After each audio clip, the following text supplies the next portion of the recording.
oui, c'est vrai que ça c'est une question qui se pose très souvent, mais qu'on n'a finalement jamais traitée dans Big Bug Hunter, à savoir, les travestis ont-ils plus de facilité à passer les portes?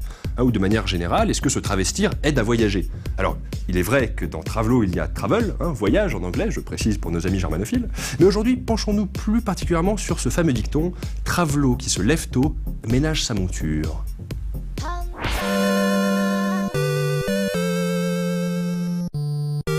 Après Ocarina of Time, c'est au tour de Zelda 2 de se prendre une bonne grosse fessée. La communauté est actuellement en effervescence suite à la découverte d'un bug qui remet en question les routes de speedrun utilisées jusqu'à maintenant. Mais avant toute chose, commençons par explorer quelques bugs découverts un peu plus tôt. Le Fairy True Doors Glitch est un bug très simple et très utile, mais pas facile à dire. Vas-y, dis-le. Ferry, Oui. trou, Non. frou, Non. srou, Oui. torse, glitch. Voilà. Donc maintenant, à chaque fois que tu me mettras un mot de bâtard dans la voix off, moi je te ferai passer sur le plateau. Avec un vêtement en moins à chaque fois. Bref. Comme son nom l'indique, il est possible de passer au travers des portes fermées à clé grâce à la magie Fairy. Ok, clairement on n'a pas attendu la 3D pour faire des jeux de type gruyère. Ce glitch permet notamment de skipper de nombreuses portions de donjons ainsi que l'item Magic Key. Ce bug a été découvert très tôt et il était déjà mentionné en 1989 dans le magazine américain Nintendo Power aux côtés d'un autre bug plutôt étrange, le Fairy Glitch. Ici, le but est de se transformer en fée en dehors de l'écran. Le jeu va alors lancer l'animation de Link qui tombe dans un trou et nous faire atterrir dans un autre écran. Ce bug n'est applicable qu'à certains endroits, et on en parlait alors comme d'un petit bug bien marrant. Mais c'était une grossière erreur!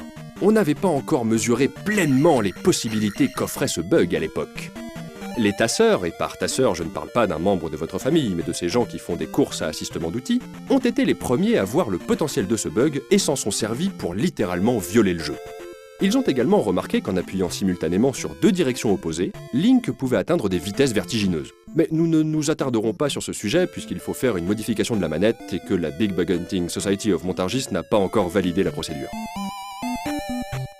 Étrangement, il a fallu attendre la fin de l'année 2012 pour voir des joueurs se pencher sur une utilisation potentielle du Fairy Glitch dans un run sur console. Il était jusqu'alors impossible de skipper le Thunderbird, le boss du dernier palais. Mais une brèche a finalement été trouvée. Le comportement du Fairy Glitch dans les palais est un petit peu compliqué à comprendre. Mais pour faire simple, disons qu'on peut soit descendre d'un étage, se téléporter dans une pièce adjacente, ou encore se retrouver en dehors du palais. Cela dépend de plusieurs paramètres, dont l'endroit où vous faites le glitch. Le résultat ne sera pas le même si vous le faites dans la partie gauche, centrale ou droite d'une pièce. Donc, si vous voulez skipper le Thunderbird, il faut effectuer un Fairy Glitch 2 salles avant le combat. Pour sauter suffisamment haut, utilisez la magie Jump. Le moment où Link sort de l'écran est très court, et il faut faire le bug le plus à droite possible de la partie centrale de la pièce. Le timing ainsi que le positionnement sont primordiaux. Vous allez alors atterrir sur le plafond de la salle inférieure. La salle à votre droite est donc celle du Thunderbird. Et si vous faites un nouveau Fairy Glitch dans la partie droite de l'écran, vous n'allez pas descendre, mais vous téléporter dans la partie droite de la salle du boss. Et du coup, on évite la zone trigger du combat. Il suffit de se diriger vers la droite pour atteindre la dernière salle du jeu. Voilà comment skipper le Thunderbird avec classe. En plus, cela évite d'avoir à récupérer tous les conteneurs de magie, ainsi que la magie Thunder. Le gain de temps est pour le coup considérable. Mais ce n'est pas tout. Cette découverte a fait ressurgir un bug vieux comme Zelda 2 en fait. Il existe une ville dans laquelle on peut sauter assez haut pour faire un Fairy Glitch. En le faisant dans la partie centrale de l'écran, on arrive dans une ville glitchée.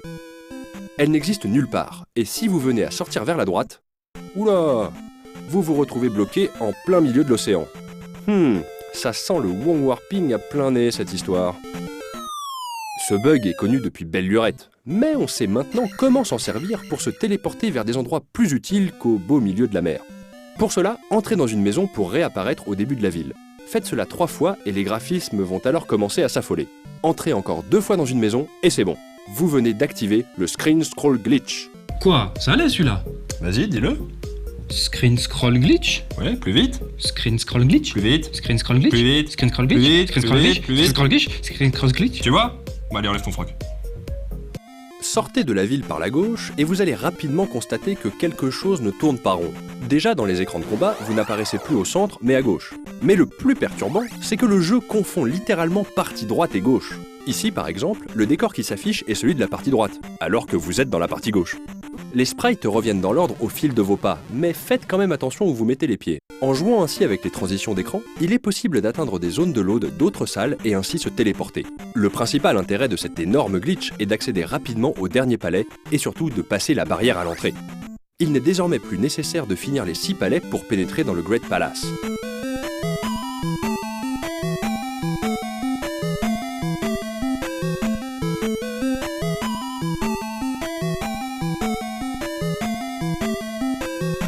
La navigation au sein de ce dernier donjon est plutôt compliquée, mais on peut atteindre le fin fond du palais avec le screen scroll glitch activé.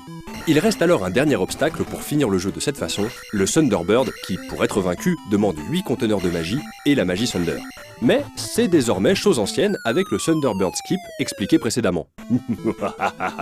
En voilà une façon peu catholique de finir le jeu.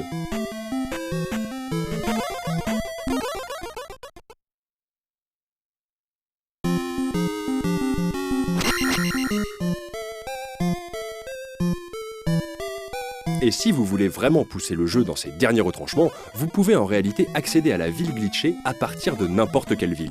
Il faut utiliser le Healer Glitch qui demande un double timing, frame perfect. Cette technique était considérée comme TAS only il y a encore quelque peu, donc autant vous dire que c'est chaud. Positionnez-vous exactement de la sorte et parlez à la gentille dame qui vous redonne de la vie. Faites-le quand sa poitrine touche le rebord de la fenêtre. Mettez fin au dialogue et reparlez-lui quand son coude quitte la fenêtre. Si vous avez eu les 2 bonnes frames, la dame se tournera vers la gauche, ouvrira la porte et disparaîtra dans le mur. Empruntez la porte ouverte et vous voilà dans la ville glitchée. Inutile de vous dire qu'avec tous ces bugs, le jeu prend très cher. Quand je pense à quel point ce jeu m'a fait souffrir pendant mon enfance, eh bien je me dis que ce n'est qu'un juste retour des choses. Un peu de justice. Voilà, on peut donc tout à fait dire que se travestir en fée permet d'ouvrir bien des portes, le dicton est donc vérifié. Je peux remettre mon pantalon? Non, garde encore ta jupe, là je veux voir où est-ce que tu vas te téléporter.